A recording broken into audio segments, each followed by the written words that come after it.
Deputy CM Pawan Kalyan పై మాజీ మంత్రి Perni Nani fire అయ్యారు. గతంలో టికెట్ల రేట్లపై జీవో తీసుకొస్తే పవన్ కళ్యాణ్ విమర్శలు చేశారన్నారు. డబ్బులు మావి, మాకు ఇష్టం వచ్చినట్లు అమ్ముతామని పవన్ కళ్యాణ్ అన్నారని పేర్ని నాని చెప్పారు. ఇప్పుడు మాట మార్చి మాట్లాడుతున్నారని పేర్ని నాని మండిపడ్డారు.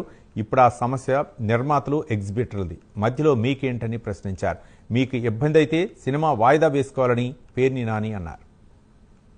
సినిమా చూడాలి లేదా నిర్మాతలు, హీరోలు అన్కంట్రోల్డ్ గా ప్రజల్ని లూటీ చేయకూడదని చెప్పని ప్రభుత్వం టికెట్ రేట్లను నియంత్రిస్తూ ఒక జీవో తీసుకొస్తే సాక్షాత్తు ఇదే పవన్ కళ్యాణ్ గారు సాక్షాత్తు ఇవాళ ఉప ముఖ్యమంత్రిగా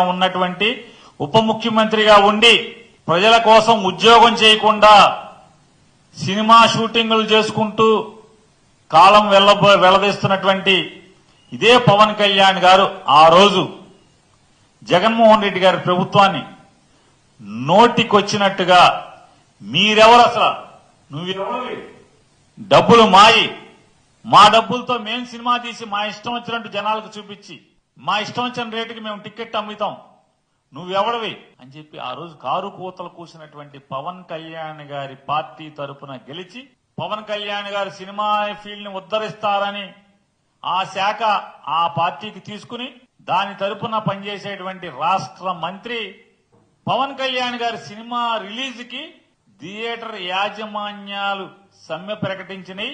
వాళ్ళని జైల్లో వేయండి ఆ నాయకుల్ని అని చెప్పి ప్రభుత్వం తరపున మంత్రి పోలీసు శాఖని ఆదేశించాడు. అంటే రాతపూర్వకంగా వీళ్ళ దౌర్భాగ్య స్థితి, వీళ్ళ డబుల్ స్టాండర్డ్స్, వీళ్ళ రెండు ముఖాలు ఆ రోజు ఏం మాట్లాడారు, ఇవాళ ఏం ప్రవర్తిస్తున్నారు. మరి మీరెవరు, నువ్వెవరు? సినిమా నిర్మాతలకి, డిస్ట్రిబ్యూటర్లకి, ఎగ్జిబిటర్లకి తగు నడుస్తుంటే వాళ్ళకి సమస్యలుంటే నీ సినిమా వాయిదా వేసుకోవాలి కదా, నీ సినిమా వాయిదా వేసుకోవాలి. అంతేగాని బెదిరించడం, జైల్లో వేస్తామని డీజీపీకి ఆదేశాలు ఇవ్వటం ఏమంటారు? దీన్ని దివాళా కోరుతనం కాదా పవన్ కళ్యాణ్ గారిది? ఏమంటారు, దివాళా కోరుతనం కాదా? ఆ రోజు ఏం మాట్లాడావు, ఆ రోజు ఏం ఎగబడ్డావు, తెగబడ్డావు. ఇవాళ నీ చెప్పు చేతల్లో ఉండేటువంటి ఒక మంత్రితో నీ సినిమా కోసం కొన్ని థియేటర్లో పిలిచి ఏమన్నా సమస్యలు ఏంటని అడిగావా? మంత్రి అడిగాడా? ఆయన అడగడా? మంత్రి గారు అడగాలి కదా.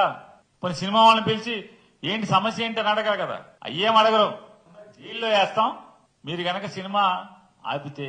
అంటే ఆ రోజు జూన్ 1వ తారీఖు మీ సమస్యల కోసం సమ్మె చేస్తే జైల్లో వేస్తాం, తర్వాత చేసుకోండి సమ్మె, సినిమా ఎత్తేశాక.